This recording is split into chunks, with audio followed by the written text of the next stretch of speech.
Mr. President, members of the board, good evening. In your background materials tonight, we have a complete legal budget. This is an amendment.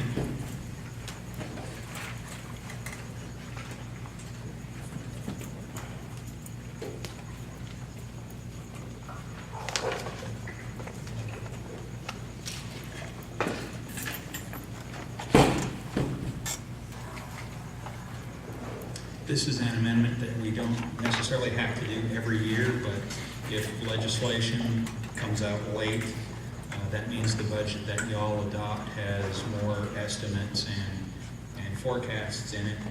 And so this gives us a chance in September then to amend for those kind of things. And I think the purpose is to help enable districts to get their tax rates right after they've put estimates in their budget. And so that's what we're going to do tonight. It's due by September 15th. That's our deadline. The main thing that you'll see is we budgeted, or we adopted a budget that assumed we would get to calculate our MandO override as though we were still funded for full-day kindergarten. So here's a reconciliation of where we were at adoption versus where we are now. Student counts continue to be reconciled up till June 30th. So in May, when the proposed budget was prepared, that process was not yet finished, and our student count tends to continue to climb from 40th to 100th day, so it's no surprise that a few extra students were counted between that time. The adjustment to the override calculation, that law did not pass this year after about 3 years that they let us continue to calculate current overrides as though we were funded for full-day kindergarten. That did not pass this year, and that cost us about $190,000. So we amended for that. Carry forward, we forecast again in May by looking at all of our outstanding purchase orders, etc. I was off on that estimate by $100,000, so that's a reduction as well, and a little bit for career ladder carry forward, and that brings us to where we are now, $32,900,000. So what does that look like going forward? When we began to lose students and have our funding reduced by the state sort of simultaneously, we made decisions to use some of the rainy day funds that we had on hand. We still have not worked our way out of that. We still spend more Medicaid dollars than we bring in each year, and we're still in that situation. So in the next 3 years or so, we will have to address that. We'll either grow our way out of it, or we'll have to address that one way or another. Good news, sales tax revenue continues to accelerate, and that bodes well for our pay for performance program, as well as the possibility of funding future teacher pay increases. So kind of a mixed bag there. I always take an opportunity to show where we're at in our override cycle, because it's easy to lose track of that if we don't look at it from time to time. So we have just started year 3 of an override that is fully funded for 5 years. So there are 2 sort of Novembers, not counting this one coming up, to renew that override before it begins to phase out, which would happen in the 16-17 school year. Scott, can I ask you a quick? Yes. So you said that any future overrides passed immediately replaces the current override. So am I correct in remembering that the new threshold is 15% now? Yes. For override, so that if we were to pass, if we were going to call for a renewal of this override in any of the future years before we started to see the decrease, so prior to 2016-17, and it were passed, we would jump to that 15% in whatever year we pass that override. Am I understanding that correctly? It would start the following July 1st, and that's an option. So we could opt to call to continue at 10% or anywhere in between. Okay. That 15, So up to 15 is a 15%. maximum. Yeah. So if we were to call for that in a year early in November 2014 and it prevailed, then the new 5-year term would begin the following July, and that 15-16 year of the old one would go away as though we're doing there. Okay, thank capital side, you've seen this slide before. We have picked up just a very small amount of funding this year, and that's from an increased student count.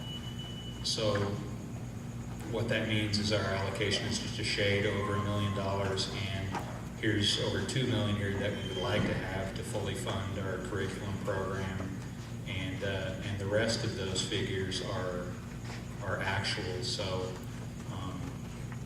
the curriculum materials, those technology amounts that we replace obsolete and failed equipment, software renewals, and copiers, that's what we'll actually spend this year. Also site discretionary, and a small amount for, I don't think we spend anything on furniture, but we do have some tools and machines and some damaged stuff.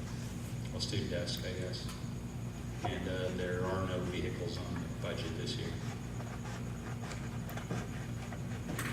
So we have a capital override on the ballot for this year. This is a study of what our neighbors spend per student in capital dollars.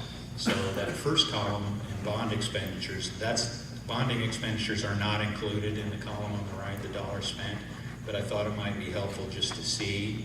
And as it turns out, the majority of our neighbors spent bond proceeds in 2012. 2012 is the most recent year for which that information was readily available. I sorted this by dollars per spent and dollars spent per student, and so it's no surprise that those who have capital overrides filtered straight to the top, with Madison at over $700 per student.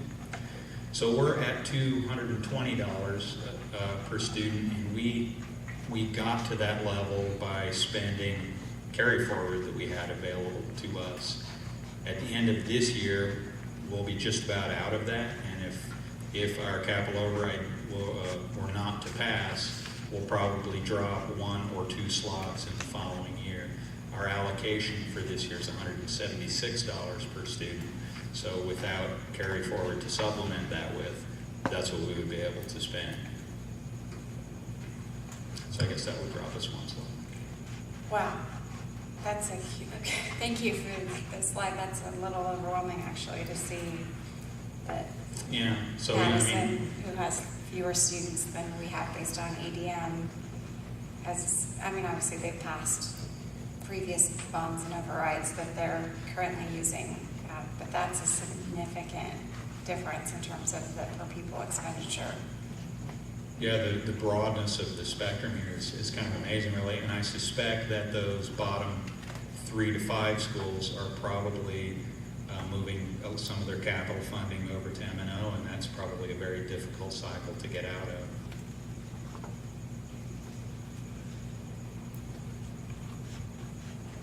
Can you remind us about why we have 0 for self-capital in ours compared to others, or what you think we have 0 compared to others who have something funded for soft capital?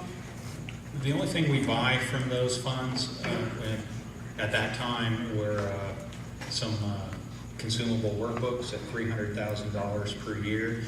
Just the way it worked that year, we probably bought them before June 30th, so they were in the prior year, and then at the end of the year, we bought them in July. So it was just kind of coincidental that we had 1 year without them.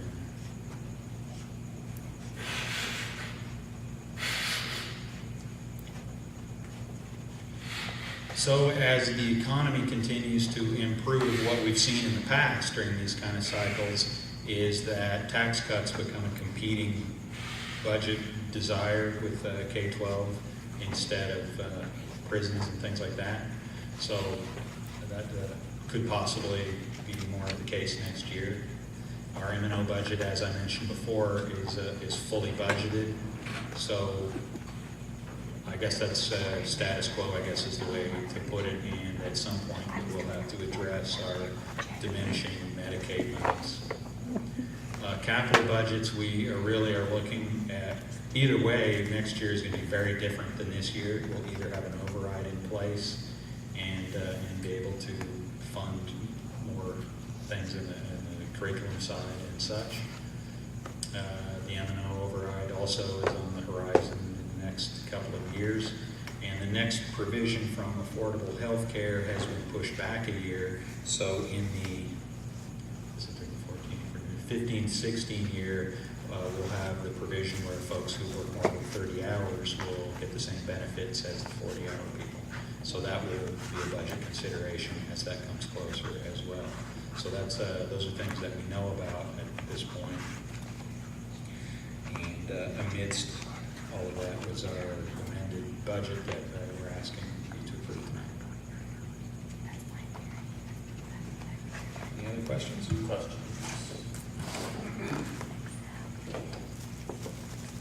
Thank you, Scott. I'll entertain a motion if there are no questions.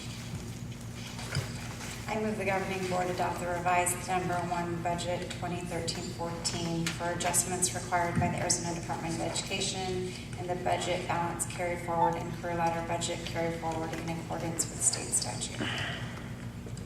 I second. It has been moved and seconded. All in favor say aye.